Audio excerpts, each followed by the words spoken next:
Cher entrepreneur, bonjour. Je suis Armel Laminci de franprofit.com. Bienvenue dans cette vidéo qui est la première d'une série de 10 sur la structure type du business plan.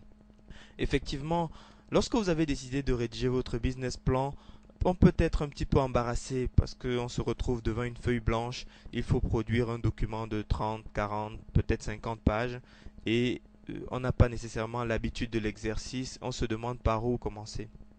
Dans cette position, partie d'une structure type peut être une bonne astuce pour se mettre le pied à l'étrier.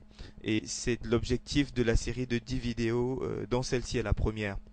Dans cette vidéo, je vais vous présenter de façon générale la structure du business plan, c'est-à-dire les 9 grands chapitres. Mais attention, ce n'est qu'un plan type qui est volontairement classique. Ensuite, c'est à vous qu'il revient de toujours adapter le document final par rapport à l'interlocuteur auquel vous allez le remettre. Donc attention, toujours customiser le document final que vous allez remettre, soit à votre banque, soit à un investisseur, soit à un partenaire.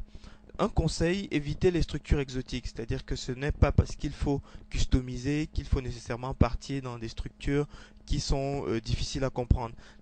Pourquoi? Parce que les destinataires de votre business plan en reçoivent souvent des business plans. Donc ils s'attendent à rencontrer certains blocs de texte, certains titres qui sont habituellement connus. Donc il faut certes customiser, mais rester dans des structures qui sont généralement connues par les personnes à qui vous allez remettre votre business plan, de façon à faciliter la prise en main de votre document en leur fournissant en fait simplement un document dans lequel ils retrouvent facilement leurs repères. En ce qui concerne la structure même du business plan, je vous ai parlé d'une structure en 9 chapitres. Le premier chapitre, c'est l'Executive Summary ou résumé opérationnel. Donc Executive Summary, c'est le terme anglais qui a été très bien adopté dans l'environnement des affaires francophones. Si vous marquez Executive Summary, tout le monde saura de quoi vous parlez, mais vous pouvez également écrire résumé opérationnel, ça va très bien. Le deuxième chapitre, c'est la présentation de l'entrepreneur et du projet, donc votre présentation et celle de votre projet. Dans le troisième point, donc, c'est la description de votre offre, qu'est-ce que vous vendez. Dans le quatrième point, il s'agira pour vous de faire la présentation du marché parce que vous devez montrer au destinataire de votre document que vous savez dans quel marché vous vous lancez ou dans quel marché vous évoluez. Dans le cinquième point, donc, vous présentez la stratégie de votre entreprise, où est-ce que vous voulez aller, comment est-ce que vous voulez aller, ainsi de suite. Dans le sixième chapitre, vous parlerez de la stratégie d'Internet, parce que Internet a pris une place tellement importante dans l'environnement des affaires aujourd'hui que j'imagine difficilement une activité qui puisse être développée sans l'aide d'Internet.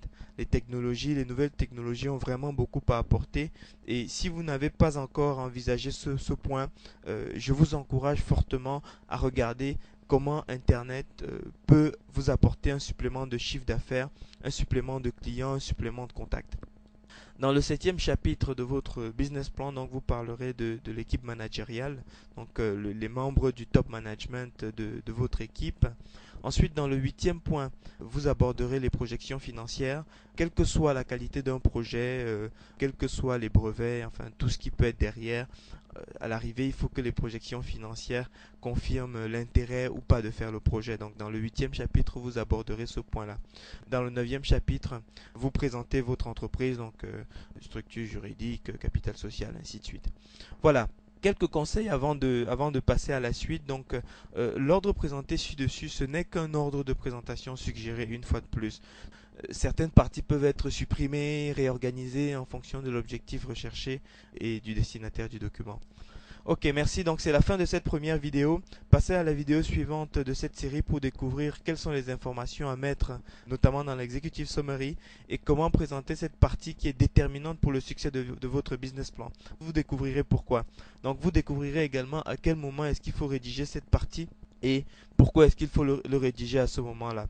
Voilà, vous pouvez visionner toute la série de vidéos les unes après les autres sur notre site. Sur notre site, vous trouverez également une structure type de business plan que vous pourrez télécharger gratuitement et commencer tout de suite, immédiatement, à rédiger votre business plan. Voilà, c'est la fin de cette vidéo. Je suis Armel Lamintier pour franprofit.com et je vous souhaite beaucoup de succès pour votre projet. À très bientôt. Au revoir.